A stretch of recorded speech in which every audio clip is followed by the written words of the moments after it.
ತಾತಂಗೆ ಮಾತು ಕೊಟ್ಟಿದ್ವಿ. ಹೌದಾ? ತಾತನ್ಗೆ ಮಾತು ಕೊಟ್ಟಿದ್ದೀವಿ.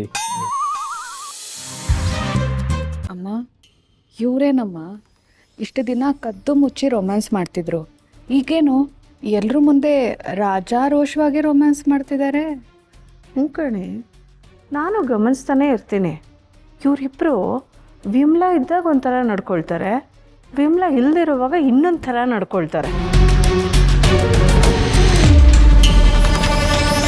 ರೀ, ಯಾಕೆ ಹೀಗೆ ಓಡಾಡ್ತೀರಿ ಚಿಕ್ಕ ಮಕ್ಳ ಹಾಗೆ?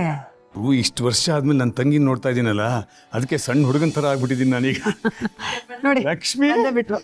ಬಾ ಬಾ ಬಾ ಬಾ. ಚೆನ್ನಾಗಿದೀಯಾ?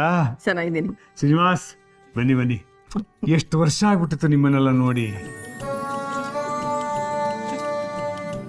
ಲಕ್ಷ್ಮಿ, ಹೇಗಿದೀಯಮ್ಮ? ಚೆನ್ನಾಗಿದ್ದೀನಿ ಅತ್ತಿಗೆ, ನೀವು ಹೇಗಿದ್ದೀರಾ? ನಾನು ಚೆನ್ನಾಗಿದ್ದೀನಿ. ನಿಮ್ಮಣ್ಣ ನೀನು ಬರ್ತೀಯ ಅಂತ ಸುದ್ದಿ ಕೇಳ್ಬಿಟ್ಟು ಕೂತಲ್ಲಿ ಕೂರ್ತಿಲ್ಲ, ನಿಂತಲ್ಲಿ ನಿಲ್ತಿಲ್ಲ ನೋಡು. ಚಿಕ್ಕ ಮಕ್ಕಳ ಥರ ಇಣಕಿ ನೋಡ್ತಿದ್ದಾರೆ.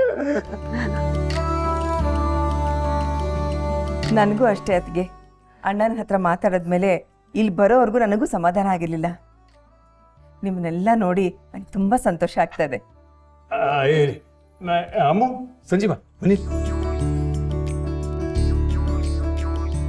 ಇವಳು ನನ್ನ ಮೊಮ್ಮಗಳು ಅಮೃತ, ಇವನು ಸಂಜೀವ, ಇವಳು ಗಂಡ. ನಮಸ್ತೆ ಸರ್. ನಮಸ್ಕಾರ.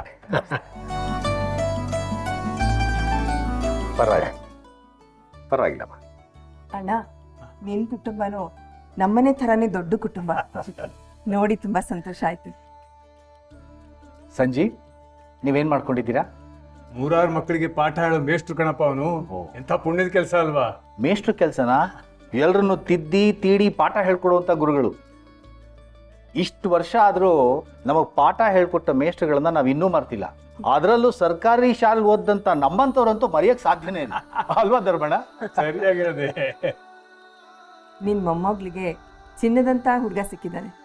ನಿಜ ಕಣಮ್ಮ, ಒಂದು ಗುರುಗಂಜಷ್ಟು ದೋಷ ಇಲ್ಲ ಅವನಲ್ಲಿ. ನನ್ನ ಮೊಮ್ಮಗಳು ಇಂಥ ಹುಡುಗನ ಪಡೆಯೋದಕ್ಕೆ ಪುಣ್ಯ ಮಾಡಿದ್ದಾರೆ. ಅಷ್ಟು ಒಳ್ಳೆ ಹುಡುಗ. ತಾತ, ನಂಗೆ ಸ್ವಲ್ಪ ಆ ಕಡೆ ಕೆಲಸ ಇದೆ, ಬರ್ತೀನಿ. ಆಯ್ತು, ಹೋಗಪ್ಪ.